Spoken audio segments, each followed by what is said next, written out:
యేసరత్నమే జయం పరిచర్య praise the lord. మార్చి 31వ తేదీ 2025.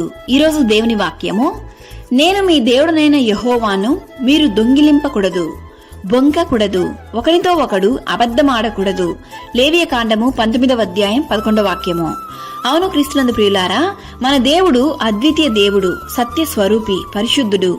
ఆయన యెహోవాగా తన్ను తాను బయలుపరుచుకున్నాడు. నేను మీ దేవుడైన యెహోవాను అనగా నేనే ఉన్నవాడను అనువాడను అని అర్థం. అవును క్రీస్తునందు ప్రియులారా, ఆ అద్వితీయ దేవుని ప్రజలైన మనము దేవుని స్వకీయ జనముగా ఉన్నాం. ఆయన ఆజ్ఞలను అనుసరించి నిత్యము దేవునికి మహిమకరంగా జీవించాలి. దేవునికి అసహ్యమైన లోక కార్యములు చేయక పరిశుద్ధ జీవితము జీవించడానికి పిలువబడ్డాము. వాక్యం సెలవిచ్చుతున్న రీతిగా అబద్ధమాడువాడు అబద్ధమునకు కారకుడు కనుక దొంగతనము అబద్ధము దేవునికి నచ్చని కార్యాలు. సత్యవాక్యమును చేతపట్టిన మనము నిత్యము సత్యమును పలుకుతూ దేవుని నామమును మహిమపరచెదము. పొరుగువారిది ఏదియు ఆశింపక దొంగిలింపక జీవించెదము.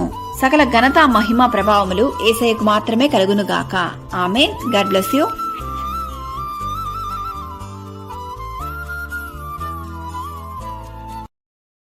Download ShareChat.